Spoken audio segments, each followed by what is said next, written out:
역대하 14장 15장에서는 아사왕이 하나님을 잘 섬겼습니다. 14장 15장 내용은 그 내용입니다. 너무나 잘 섬겼습니다. 믿을 수 없을 만큼 잘 섬겼습니다. 열왕기 상하에 기록된 아사왕은 꼭 그렇지 않지만 역대하는 그 아사왕의 신실했던 장면들을 길게 기록했습니다. 그리고 16장에 와서는 하나님을 찾지 않았습니다. 그러고 싶었는지 모르겠지만 왜 변심했는가? 그것이 알고 싶다. 도대체 왜 변심했는가? 성경이 기록을 하지 않고 있어요. 왜 바뀌었는지 이유는 분명히 있을 거 아니에요, 그렇죠? 하나님 열심히 섬기다가 이전에 있었던 일들이 뭐였는지 오늘 본문에도 나오죠. 이 숫자 싸움이 2배의 싸움, 100만 대 50만의 싸움에서 이겼고, 또 그쪽에서는 에티오피아군은 군마도 있었고 아무것도 없었는데 이겼어요. 그때 하나님의 임재와 승리를 맛보았던 적이 분명히 있었던 이 아사 왕이 왜 북이스라엘이 쳐들어왔을 때, 북이스라엘의 왕은 바아사 왕입니다. 바아사. 바아사 왕이 쳐들어왔을 때 왜 하나님을 찾지 않고 아람 왕을 찾았을까? 시리아 왕 베나다데 가서 도와달라고 말을 합니다. 본문은 우리에게 귀한 메시지를 던져주고 있습니다.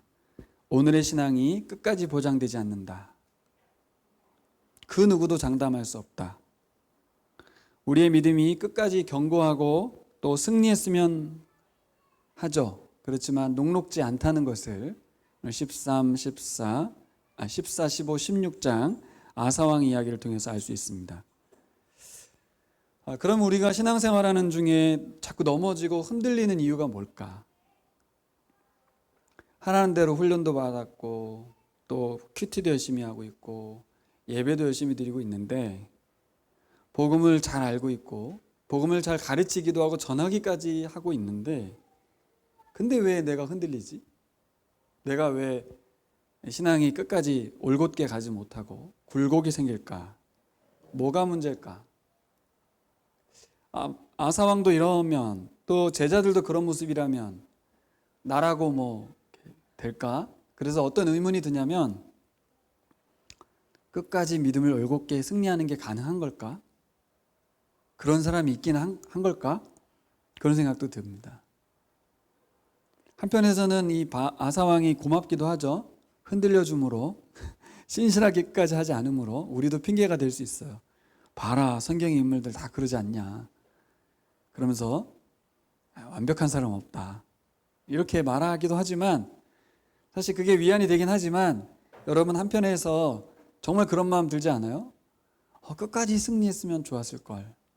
끝까지 믿음을 지켜냈으면 어땠을까? 이런 생각 들지 않습니까? 응원을 하게 되는데 그게 잘 안 돼요. 오늘 말씀을 통해서 이유를 찾아보려고 합니다. 끝까지 승리하기 위해서 어떻게 해야 할까? 또 이 말씀을 찾아보기 앞서서 먼저 질문이 필요하죠. 우리는 과연 마지막 순간까지 믿음으로 순종하고 올곧게 신앙을 지켜내길 원하는가? 아니면 오락가락하면서 좌충우돌하면서 실패할 것을 염두에 두면서 성공한 사람 거의 없으니까 뭐 내가 하겠어 이러면서 뭐 적당히 하려고 한 건 아니지만 적당히 하게 되는 이런 삶을 살 것인가? 진짜 내가 믿음이 끝까지 견고하게 서기를 바라는지. 여러분 우리 모두가 마지막 순간까지 믿음의 길을 포기하지 않고 승리하시기를 소망합니다.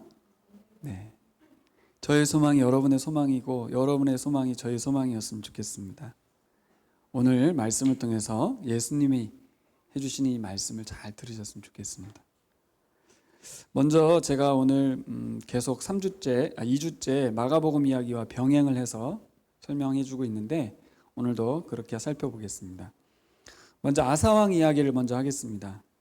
아사왕의 모습에서 하나님과 우리 사이를 발견하게 됩니다. 북이스라엘 왕 바하사가 전쟁을 일으켰죠. 그런데 아사 왕은 이전처럼 하나님을 찾지 않습니다. 문제 해결을 위해서 보이지 않는 하나님을 찾기보다는 눈에 보이는 아람 왕 베나닷을 찾아갔습니다. 왜 그랬을까? 계산이 된 것 같습니다. 계산이. 왜냐하면 하나님은 분명 내가 원하는 대로, 내가 생각하는 대로 선택하실 분이 아니다. 왜냐하면 이전에 르호보암 왕이 여로보암 왕과 싸우려고 할 때 하나님이 뭐라고 했냐면 동족 상잔의 비극은 안 된다. 하지 마. 그랬거든요. 자기는 이번에 완전히 바하사를 누르고 싶은 거야. 그런데 하나님은 만약에 물었다가는 하나님이 하지 마. 그러면 안 해야 되잖아요. 그렇죠? 그러니까 제가 보기엔 하나님께 묻지 않았던 것 같아요. 그냥 자기 생각대로 일을 처리한 것이죠. 어떻게 했습니까? 아람 왕, 시리아 왕 베나닷을 찾아가서 도와달라고 요청을 합니다. 그때 금은 보화를 다 들고 가죠. 성전에 있던. 어디에 있던? 성전에 있던. 금은 보화는 성전에 보관하고 있었거든요. 그러면 그게 누구 거예요? 하나님 거죠. 하나님 거. 하나님께 드려진 제물을 갖다가 시리아 왕에 갖다 바치면서. 근데 상황이 곤란해지는 게 뭐냐면 당시 베나닷 시리아 왕은 누구와 결탁돼 있었냐면 바하사하고 조약이 돼 있었어요. 그래서 바하사 왕과 조약이 돼 있어서 남유다 왕 아사 왕이 곤란한 거죠. 그래서 전술을 어떻게 썼냐면 더 많은 재물을 가져다가 북이스라엘 왕 바하사와 조약된 이 조약을 깨트리고 남유다 왕 자기하고 조약을 맺도록 하기 위해서 술책을 쓴 겁니다. 아주 치사하죠. 사실 동족인데 이번에 외세 힘을 빌려서 저 북이스라엘 왕을 박살을 내겠다는, 그것도 하나님의 성전에 보물창고를 열어서 금은보화를 다 갖다가 바쳤습니다. 여러분, 세상의 원리는 우리가 잘 아는 것처럼 신뢰와 약속을 지키는 것, 그것으로 승리하지 않고 더 많은 돈으로, 더 많은 힘으로 승리를, 그렇죠? 가지려 하죠. 아사가 택한 방법이고 베나닷이 싹 덥석 무른 방법입니다. 베나닷이 그 방법이 넘어갔죠. 세상의 방법이고 분명히 넘어올 거라고 확신했던 거겠죠. 저는 이 아사왕의 방법이 이런 방법인 것 같아요. 결코 하나님이 원하지 않는 방법임을 알기에 처음부터 하나님을 찾지 않았다. 여러분, 우리도 비슷하게 하지 않습니까? 하나님이 원하는 걸 몰라서 우리가 주저하는 게 아니에요. 목사님 찾아와가지고 목사님 상담할 게 있어요 그러면 대답해 줄 말이 없어요. 다 아는 얘기를 와서 묻는 거예요. 저는 옛날에 제가 예하던 거 기억나십니까? 네, 목사님 불신자와 결혼해도 됩니까? 저희 담임 목사님은 안 된다고 하는데 목사님은 어떤 생각이 있으십니까?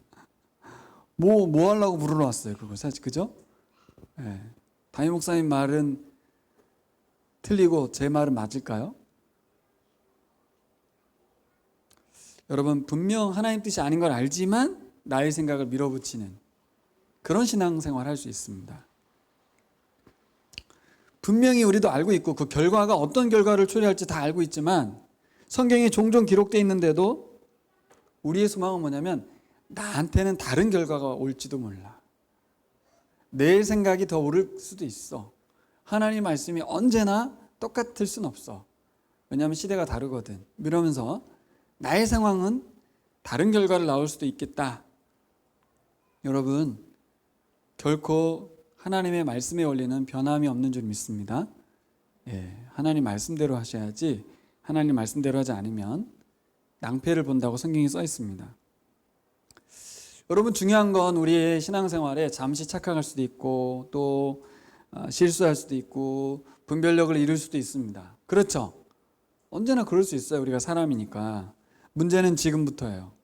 하나님은 예언자 하나니를 보내시죠. 아사 왕을 돌이키려고 사람을 보냈습니다.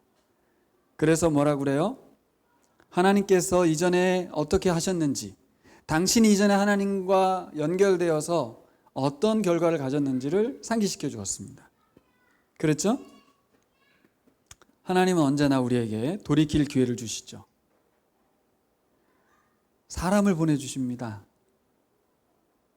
근데 그 사람을 너무 환대해야 되는데 이 아사왕은 그 사람을 감옥에 가둬버리죠.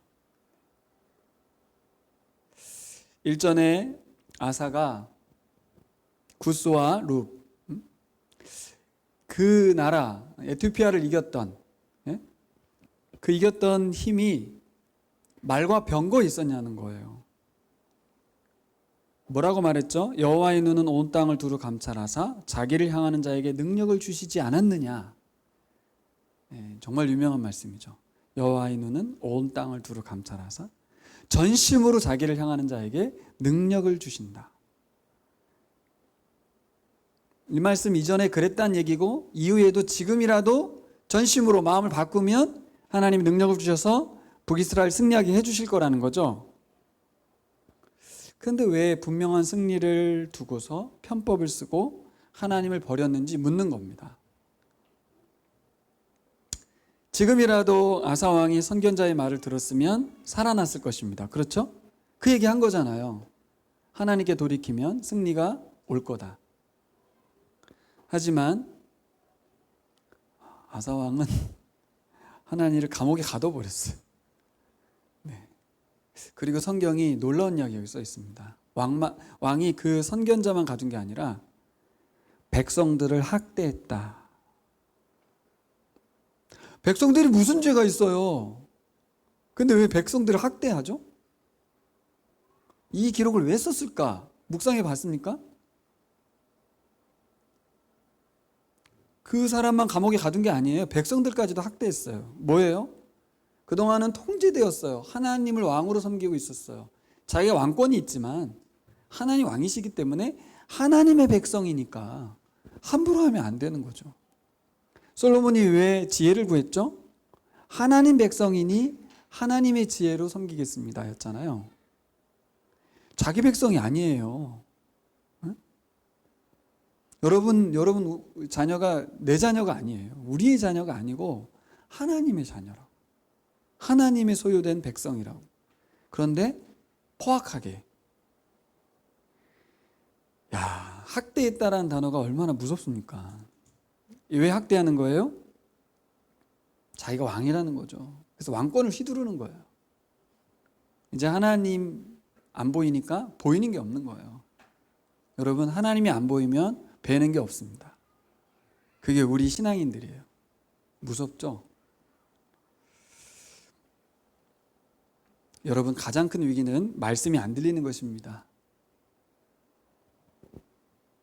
진짜 위기가 찾아온 거예요. 전쟁이 위기가 아니고 하나님의 사람 하나니가 와서 하나님께로 돌이키라고 말했는데 듣지 않는 것. 말씀 침묵이 인생의 가장 큰 위기입니다. 하나님 마지막 기회를 주셨죠. 아사왕이 갑자기 고칠 수 없는 병에 들어버렸습니다. 어쩌면 마지막 기회를 주신 거예요. 그런데 아사는 어떻게 하죠? 성경의 역대하의 기록을 잘 보세요. 이런 표현이 그냥 있는 게 아니거든요. 하나님을 찾지 않고 의사를 찾았다. 무슨 뜻이냐고요, 이게. 그렇죠? 하나님을 찾지 않고 의사를 찾았다. 이 병의 원인이 어디에 있는지 원인을 모를 만큼 영혼이 어두워져 있는 거죠. 완전 깜깜한 상태에 있는 거예요. 여러분, 사람이 죽을 병에 걸리면 하나님을 찾지 않습니까? 암에 걸리면 어떻게 해요? 하나님께 나아가잖아요. 살려달라고. 의사가 어떻게 죽을 병을 고쳐요? 의사가. 그렇죠? 여러분, 질병보다 더 치명적인 건 영혼의 병입니다. 영혼의 병. 아사왕이 하나님을 구하지 않는 한 아무도 그를 도와줄 수 없습니다. 여러분, 우리가 코로나 위기를 겪고 있는데 어떻게 보면 코로나의 위기는 우리에게 마지막 기회를 주는 것인지도 모릅니다. 지구의 기후변화도 그렇습니다. 제가 농담처럼 말하는 걸로 들렸나 봐요. 저는 지구가 곧 멸망할 것 같습니다. 이렇게 말하면 가볍게 듣더라고요. 에이, 무슨 소리냐고. 여러분, 믿음은 어디에 있냐면 의료과학에 있어요. 의료과학은 반드시 코로나 치료제를 만들어 줄 것이다. 거기에는 분명한 믿음이 우리에게 있죠. 근데 무슨 메시지가 우리에게 안 들려요? 하나님의 경고의 메시지는 안 들려. 너희들 그렇게 하다가 끝장난다. 이런 메시지는 안 들려. 여러분, 코로나를 이기면 이기는 걸까요? 여러분도 다 아시는 것처럼 코로나 말고 딴 게 또 생기잖아요. 기후변화는 어떻습니까? 기후변화는 알래스카가 40도에 올라가는 이 상황을 어떻게 설명할 겁니까?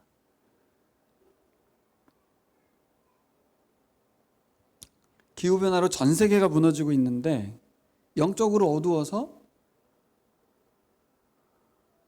지구가 망해가는 것이 안 보이고, 영적 둔감에 빠져서 하나님의 경고의 메시지는 안 들리고, 우리나라는 괜찮으니까 뭐 알래스카가 40도든 남극이 몇 도든 그건 중요하지 않죠. 여러분, 하나님을 찾아야 되지 않겠습니까? 누가 찾아야 됩니까? 병자가? 죽을 병에 걸린 사람이 찾습니까? 말씀이 들린 사람만 찾는 거예요. 하나님 앞에 부르시는 거죠. 오라고. 어서 오라고. 우리들 교회가 제 역할을 감당하기는커녕 세상으로부터 조롱을 당하고 있죠. 지금이 바로 교회가 중병에 걸렸다는 것을 드러내주는 거예요. 교회가 엄청나게 질병에 걸려 있어요. 지난주에 말씀드린 대로 나 부끄러운지도 모르고 돈잔치하고 있고 자랑하고 있는 그런 교회는,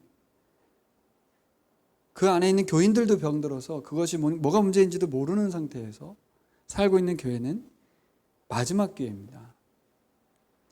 정신만 차리면 되는 게 아니고, 정신 차린다고 되는 게 아니고 방향을 바꿔야 되는 거죠.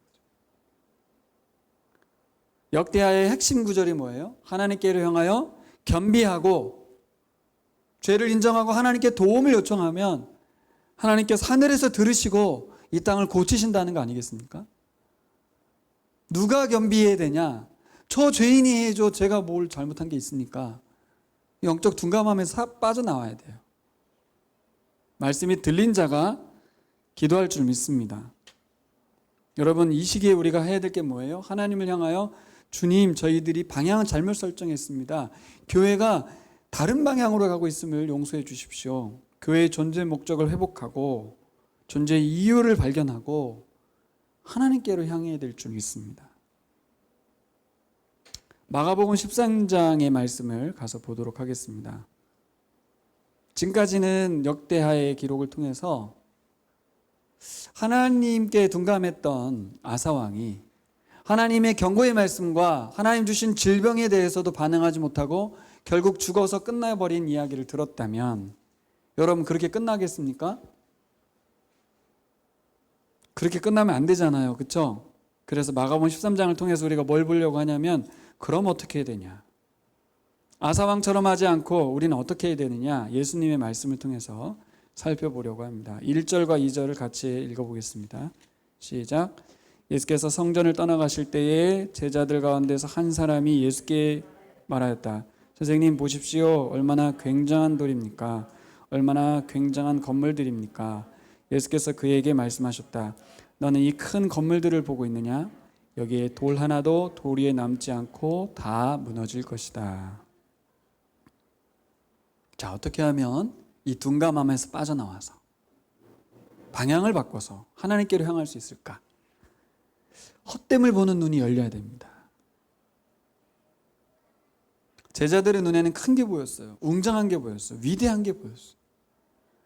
이스라엘의 위대함, 이 성전의 위용을 흥분해 있었어요. 근데 예수님 눈에는 돌 하나도 돌 위에 남지 않고 다 무너질 거다. 이 성전이 완전히 박살날 거다라는 게 보였어요. 여러분의 눈엔 뭐가 보입니까? 이 대한민국의 영원함이 보입니까? 아니면 이 전 세계가 몰락할 게 보입니까?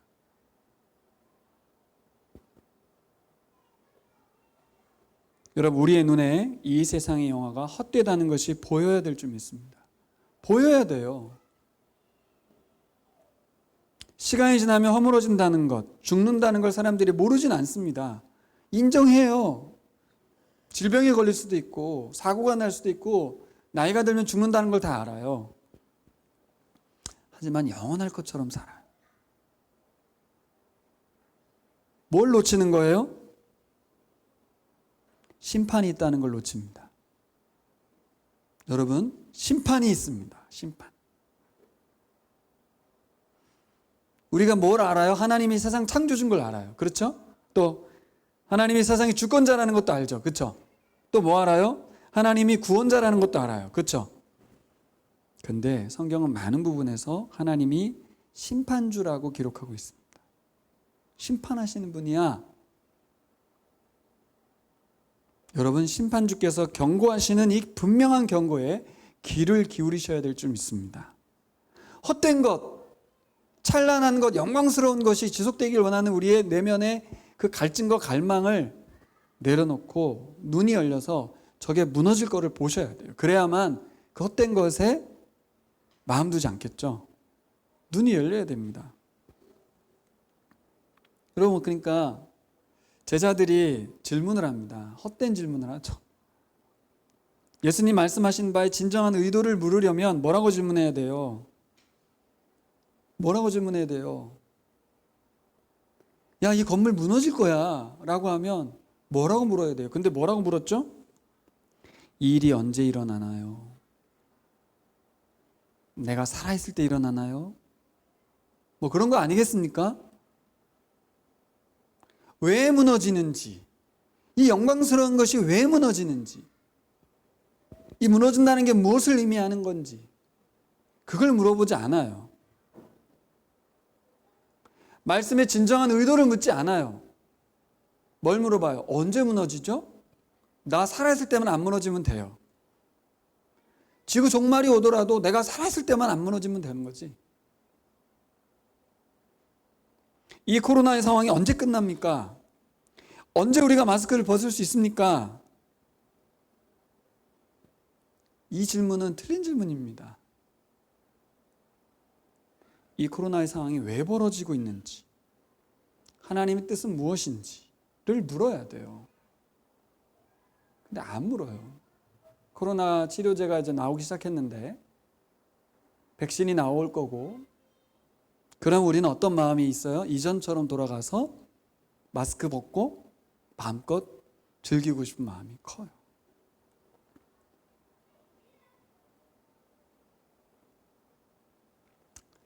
메시지는 분명하죠? 네. 이 크고 웅장한 건물을 추구하는 건 우리의 헛됨의 경고다. 그거 하지 마라.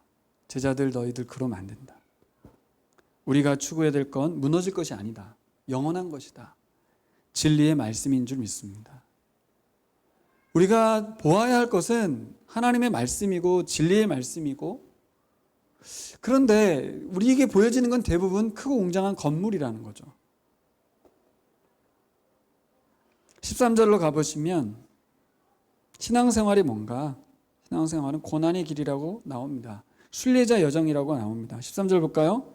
너희는 내 이름 때문에 모든 사람에게서 미움을 받을 것이다. 그러나 끝까지 견디는 사람은 구원을 받을 것이다. 여러분, 신앙생활 고난의 길입니다. 네, 예수 믿고 복 받을 생각 하질 마세요. 예수님이 그렇게 말해놨잖아요. 너희들 나 때문에, 내 이름 때문에 엄청 힘들 거야. 잘 버텼으면 좋겠어. 여러분, 이 땅에 소망을 둬서는 안 됩니다. 허물어질 거라서요. 이 땅에서 걷는 신앙의 길에 고난은 필수라고 말합니다. 고난이 두 종류가 있어요. 하나는 유혹입니다. 템프테이션. 하나는 테스트입니다. 근데 아이러니한 게 있는데요. 유혹은 언제 시작되냐면 샬롬에서 시작됩니다. 아이러니하죠. 아사왕의 변심은 샬롬에서 시작된 것 같고, 솔로몬의 변심도 샬롬에서 시작된 것 같아요. 전쟁이 없고 평화로운 상황에서 어떤 욕심이 생기는 거예요? 이 샬롬이 영원하기를, 이 샬롬이 계속되기를. 거짓 샬롬이죠. 일시적인 샬롬일 뿐입니다. 땅의 샬롬을 구하는 것이죠. 여러분, 거짓 샬롬과 땅의 샬롬은 우리의 신앙을 바른 길로 인도하지 않습니다. 고난을 버리게 하고요, 고난의 길을 포기하게 합니다. 여러분, 우리가 거짓 샬롬에 이렇게 앉아 있으면 더디게 가려고 하고요, 자꾸 머물러 앉으려고 하고요, 더 편안한 삶, 욕심이 우리를 자극합니다. 여러분, 우리의 신앙생활 중에 유혹은요, 한 사람도 비켜가지 않습니다.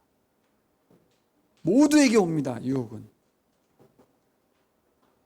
우리 중심에 진정한 샬롬이 아니라 세상의 샬롬, 거짓 샬롬, 편안한 삶, 안정된 삶, 거짓 평화를 추구하기 때문에 오는 것입니다.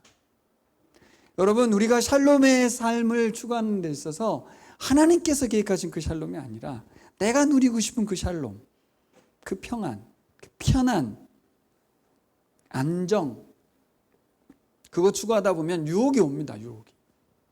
그거 하지 말라는 거예요. 뭘 추구하래요? 고난의 길을 택하라는 거예요. 헐. 예수 믿은 이유는 뭔가 편안하고 좋은 삶, 샬롬을 얻으려고 했는데 뭔 소리야? 주님은 이 고난 가운데서 견뎌라, 조심해라 라고 말씀하고 있습니다. 여러분, 잘 생각해 보세요. 우리 신앙생활 하다 보면 유혹이 와도 넘어집니다. 그리고 예수님 믿어서 고난받고 핍박받고 환난받아도 넘어집니다. 그렇죠? 둘 다 넘어져요. 그러니까 여러분, 어떤 선택을 하고 싶어져요? 어차피 힘든 거라면 적당히 즐기고 싶어지지 않나요? 이 유혹에 너무 많이 넘어가는 것 같아요. 대부분 신학을 제안하면 그 힘든 길을 왜 가려고 하냐 이렇게 말을 하더라고요. 왜 힘들죠, 근데 신학의 길이?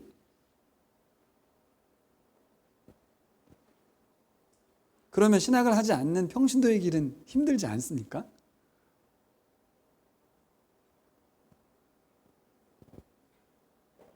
여러분, 어차피 힘든 신앙생활인데 굳이 목숨 걸고 할 필요가 있을까?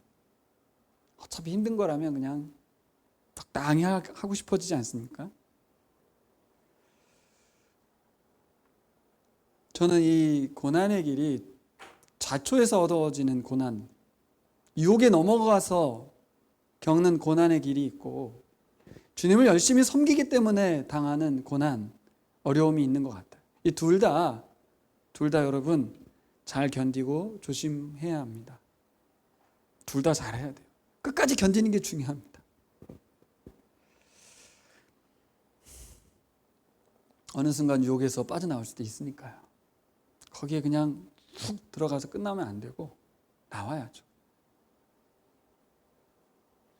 여러분, 예전의 신앙생활은 심판에 대한 두려움을 막 자극시켰습니다. 제가 중학교 때 굉장히 그 종말에 대한 강조와 함께 막 하나님 무서운 분으로 막 해서 열심히 교회 충성하게 하고 했었습니다. 근데 요즘의 유혹은 딴 게 아니라 현재의 샬롬을 계속 유지하고 헌신 포비아, 하나님 앞에 제자의 길을 걸어가는 것의 포비아, 거부하고 사는 거죠. 그래서 어디로 가는? 큰 교회로 가는 거예요. 가서 공연을 관람하고 오는 거죠.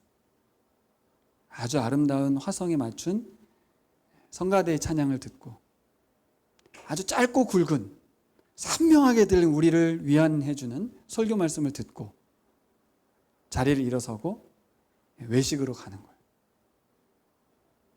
저는 미국 교회가 이미 이제 이렇게 다 된 것 같아요. 헌신을 얘기하면 안 돼. 애들이 얼마나 살기 힘든데 거기서 무슨 헌신과, 아이고, 교회는 다 떨어지죠, 사실. 29절 보겠습니다. 여러분, 그렇게 유혹도 있고 또 예수 믿고 의로운 핍박도 받고 살다가 신앙생활이 그냥 끝나는 거면 제가 보기엔 저도 적당한 샬롬을 찾을 것 같아요. 근데 신앙생활의 끝이 있습니다. 29절 같이 읽을까요? 이와 같이 너희도 이런 일들이 일어나는 것을 보거든 인자가 문 앞에 가까이 온 줄을 알아라. 무슨 말이에요 이게? 예수님이 재림하신다는 거죠. 예수님이 다시 오신다는 것입니다. 26절로 가볼까요? 그때 사람들이 인자가 큰 권능과 영광에 쌓여 구름을 타고 오는 것을 볼 것이다. 그때 그는 천사들을 보내어 땅끝에서 하늘 끝까지 사방에서 선택된 사람들을 모을 것이다. 여러분, 신앙생활의 끝은 예수님의 재림이고 주님의 품입니다. 자꾸 신앙생활의 끝을 나의 영원한 샬롬과 우리 자녀의 영원한 샬롬으로 점철하시면 안 돼요. 주님 만나는 겁니다. 주님 만나는 거. 자, 1, 2절로 돌아가서 예수님이 보시는 눈은 허물어질 성전을 보고 계신 게 아니고요. 그 뒤에 다시 세워질 성전. 이 성전이 무너져야만 교회가 세워집니다. 이 유대교가 완전히 무너지고 새로운 성전이신 예수 그리스도를 통해 세워지는 하나님의 교회가 보이는 거죠. 누구에게? 예수님께. 제자들에게 그게 보여야 합니다. 여러분, 우리에게도 그게 보여야 될 줄 믿습니다. 왜 신앙생활하기 힘들어요? 버티기 힘들어서도 그런 것도 있고 여러 가지 힘들겠지만 우리의 눈이 자꾸 거대한 것과 위대한 것에 있고 또 그것이 무너진다고 하니까 두렵고 무서워요. 저도 예전에 마가복음 13장을 묵상할 때는 무서웠어요. 심판을 얘기하니까 두려웠어요. 돌 위에 돌 하나도 남김없이 무너지는 이유는 뭐죠? 심판이 끝이 아니고 새로운 세상, 새로운 창조, 하나님 나라. 하나님께서 우리를 구원하세요. 그렇죠? 구원으로 끝나는 게 아니고 새로 이루실 하나님 나라, 새로운 창조를 보여주고 계세요. 제자들은 그걸 봐야지 끝까지 견딜 수 있습니다. 여러분, 우리도 끝까지 견디려면 뭐가 있어야 돼요? 그게 있어야 돼요. 우리 눈에 그게 보여야 돼요. 거대한 것 혹은 무너질 것, 그게 아니고 새로 세워질 하나님 나라. 여러분, 우리가 끝까지 인내만 하고 고난 중에 환난 중에 살다가 그렇게 죽기만 하는 게 아니고요. 부활의 주님을 만나는 줄 믿습니다. 우리가 부활의 몸을 입고 주님 품에 안기는 줄 믿습니다. 그럼 이 땅에서는 없나요? 죽어서 천국만 가나요? 그런 질문이 계속 생기죠, 사실. 그렇잖아요, 생기잖아요. 이 땅에서는요, 주님이 교회를 주셨습니다. 작은 천국이고 천국의 지상의 지부예요. 주님은 이곳에서 주님의 마음과 품을 느끼고 살아가도 우리에게 성령을 보내주셨어요. 구약시대 유대인들에게는 성령이 거하지 않아요. 교회 공동체가 아닙니다. 여러분, 이 시대의 주님의 눈은 교회를 향하고 계시고요. 전심으로 하나님을 향하는 교회를 살피고 계십니다. 세상이 우리 교회들을 보고 살려달라고 소리치고 있는 거죠. 이 코로나 시대에.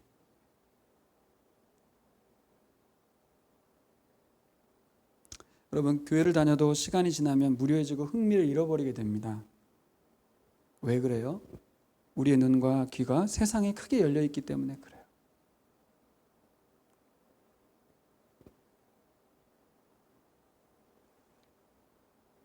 저는 개인적으로 교회를 많이 옮겨 다니진 않았지만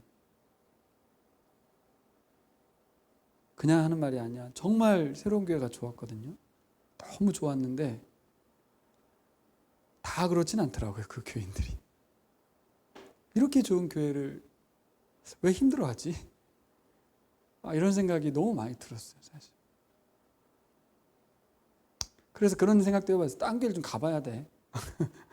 네. 그런 거 있잖아요. 우리 자녀들이 다른 집에 좀 보내봐야 우리 집이 좋은 줄 알아. 뭐 이런 것처럼.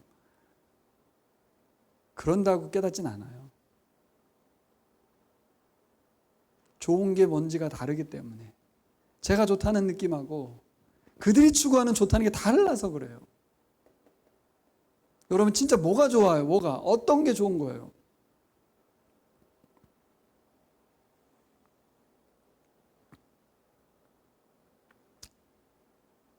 여러분, 우리의 눈과 귀가 세상이 크게 열려 있기 때문이고, 우리의 영적인 눈이, 귀가 주님과 주님 나라에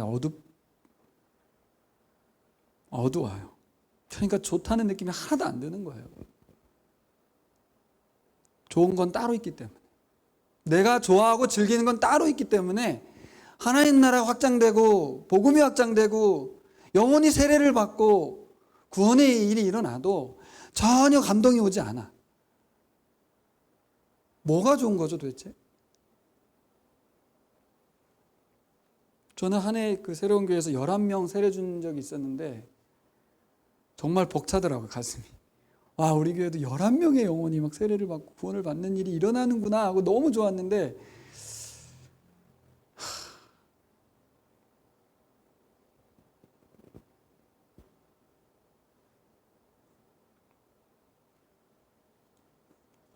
저는 오늘 그 마가복음 13장을 보면서 이런 질문이 들었습니다. 왜 생존해야 하는가? 한번 따라해 보실까요? 왜 생존해야 하는가? 질문이 생겼어요. 왜 살아남아야 되지? 아사왕은 월인모를 질병에 걸리고 싶어서 걸린 게 아니에요. 그렇죠? 걸렸어요. 왜 살아남아야 되죠? 의사를 찾습니다. 살려달라는 거죠. 살겠다는 거예요. 죽어도 살겠다는 거야. 근데 생각해 봤어요. 만일 의사가 그를 살렸어요. 무슨 소용입니까? 여러분 다시 한번 스스로 생각해 보세요. 내가 왜 살고 있는지. 내가 살아남아서, 좀 더 살아남아서 무슨 의미가 있습니까? 그게 의미가 없어요. 근데 오늘 주님은 13장에서 지속적으로 뭐라고 하냐면 제자들 살아남으라는 거예요. 생존하라는 거죠. 절대로 넘어지지 말고 끝까지 살아남으라는 거예요. 그러면서 뭐라 그래? 조심해라, 인내해라, 삼가라, 유혹에 넘어가지 마라. 임박할 심판에 두렵고 막 무서운데 살아남으라는 거예요. 자, 그럼 질문해야 되잖아요. 왜 살아남아야 되죠? 근데 여러분, 우리가 코로나 위기에도 그렇고요, 지구 위기에도 그렇고, 우리는 무슨 생각만 하냐면 어떻게든지 그 백신을 맞아서 살아남기만을 생각하는 거예요. 왜 살아남으시려고 그래요? 왜 백신을 이렇게 맞으려고 하냐고요. 여러분, 예고된 심판과 환난, 핍박 앞에서 왜 우리가 신앙을 지켜내야 되죠? 우리가 살아야 되는 이유가 뭔가? 그걸 생각하지 않는구나, 사람들이. 이 코로나의 위기에서 우리가 왜 살아남아야 되는지를 생각하지 않고 무조건 살아남겠다는 거지, 지금. 왜 성전이 돌 위에 돌 하나도 남지 않고 무너지는지 알아야 되는 겁니다. 왜 예수님께서 이 말씀 주시는지를 알아야 되는 것입니다. 왜 하나님을 보냈는지를 알아야 되는 거예요. 제자들에게 끝까지 믿음 잃지 않고 승리하길 바라는 이유가 있습니다. 미약하지만 우리 교회가 끝까지 유지하고 성숙하고 성장해야 될 이유를 찾으시기 바랍니다. 우리 나무아래 교회가 생존해야 된 이유는 뭐예요 도대체? 여러분, 예배만 드릴 거라면 큰 교회, 편안한 교회로 가면 되는 거예요. 예배 드리려고 모이는 교회만은 아닙니다. 적당한 신앙생활을 통해서 안락함을 추구할 거라면 그런 교회는 되게 많아요. 굉장히 많습니다. 아무 데나 가도 돼. 인내하고 버티고 참아내고 또 참아내는 것만으로는 안 되고 뭐 해야 돼요? 본질을 향해서 가야죠. 본질을 집중해서 교회의 교회됨을 지키고 교회가 존재하는 이유를 살아내야 되겠죠. 그게 흔들리지 않는 비결입니다. 두려워서 막 떨고 어떻게든지 주님 살려주세요 하고 생존하는 게 목적이 아니라 이 생존에서 생존의 이유, 살아남는 이유를 분명히 확인하고 또 살아있어야 돼요. 회복력 있는 신앙이라는 책자가 있습니다. 유럽에 전염병이 돌았어요. 당시에 로마인들은 모두 도망갔습니다. 그리고 병에 걸린 사람들은 산송장으로 취급하고 모두 가족들조차도 친구들조차도 다 던져버리고 다 떠났다고 합니다. 그런데 크리스찬들은 그 질병에 걸린 사람들을 돌보아 줬다고 해요. 싸매주고 치료해주고 돌봐준 거죠. 근데 여러분, 생존율이 누가 더 높았는가? 도망간 사람들이 아니고 크리스찬들이 생존율이 높았다고 해요. 그래서 보세요. 이 사람을 고치니까 병을 얻었어요. 그래서 실제로 돌봄받은 사람들이 더 많이 살아나고 돌봤던 사람들은 많이 죽었다고 합니다. 하지만 일부에 이 사람들도 살아나고 또 병에 걸린 사람이 면역이 생겨서 또다시 또 살아나고, 그래서 전체적으로 보면 시간이 지나고 나서 보니까 크리스찬들이 많이 살아남았다라는 통계가 있다는 거죠. 그래서 지금 똑같이 적용할 문제는 아니지만 당시에는 무모했잖아요. 병균에 대한 어떤 처방도 없고 아무것도 없는 상황에서 머리에 수건을 대주고 싸매주고 돌봐주고 재워주고. 근데 너무 재밌는 거는 그 역사가가 뭐라고 기록했냐면 그 돌봐준 사람들이 로마인들이었다는 거예요. 크리스찬들만 돌본 게 아니라는 거예요. 그들은 이교도들을 돌보았다 이렇게 말을 하더라고요. 크리스찬의 시각은 뭐예요? 저들은 죽일 놈들, 죽어야 될 놈들이 아니라 하나님의 형상, 하나님의 존귀 여긴 하나님의 형상, 그들을 돌본 거예요. 사람들을 살린 거죠. 죽음에 대한 두려움을 넘어섰습니다. 생명을 살리겠다는 사랑과 섬김이 병균에 걸렸는데 면역이 생기고, 치료받은 사람들이 살아나고, 교회가 존재하는 이유가 분명히 그 당시에 나타났던 거죠. 교회는 왜 존재해요? 사람 살리라고. 자꾸 우리가 착각하면 안 되는 게 우리 교회 안에 들어오게 해가지고 천국을 들여보낸다. 우리 교회만 와야 천국 간다. 아니에요. 절대 그렇지 않습니다. 일단 사람은 살리고 봐야죠. 그리고 그들은 당연히 크리스찬이 되었겠죠.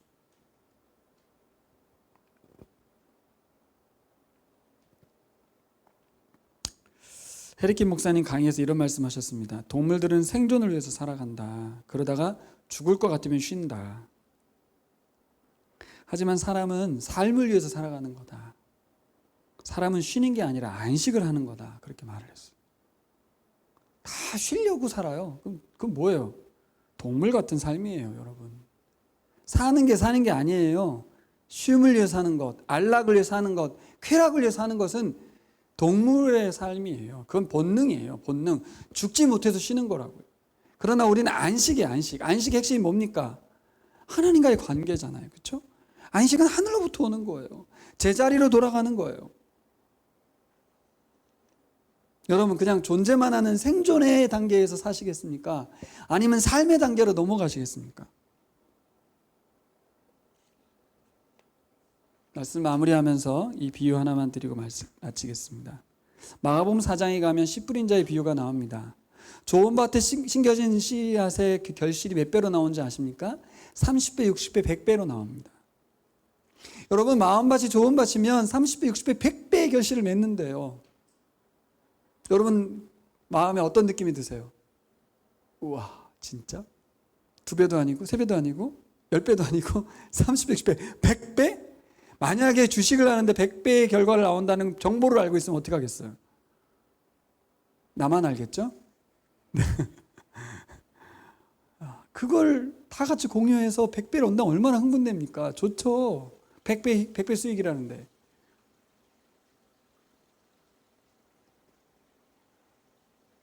근데 여러분, 그걸 보면서 흥분하는 사람 봤어요? 이거 뻥튀기지. 이거는 말도 안 돼. 무슨 100배가 있어. 그래서 제가 뭐라고 적용했냐면, 이거는 하나님 나라의 풍성함을 말하는 거야.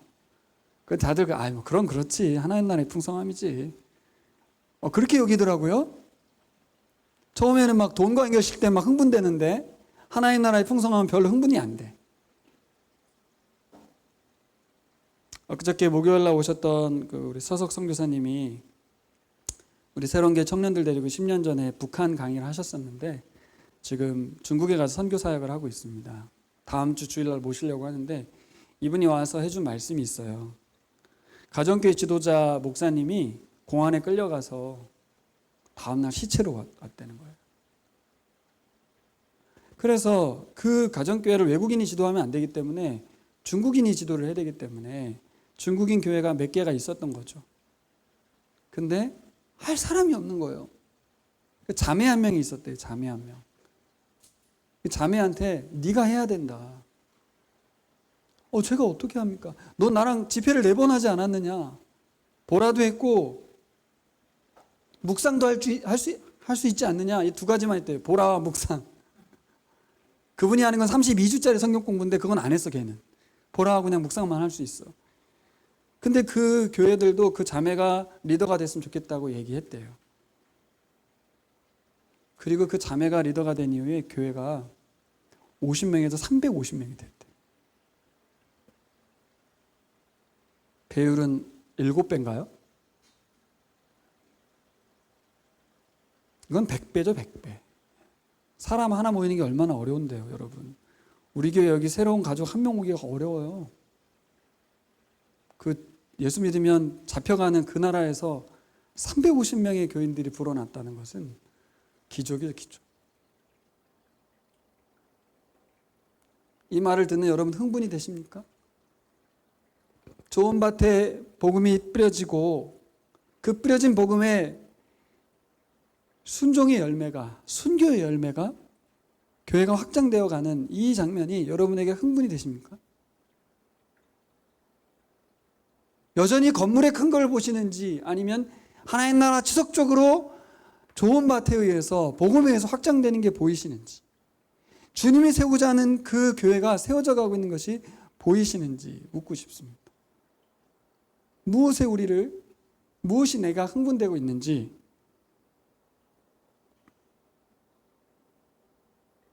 여러분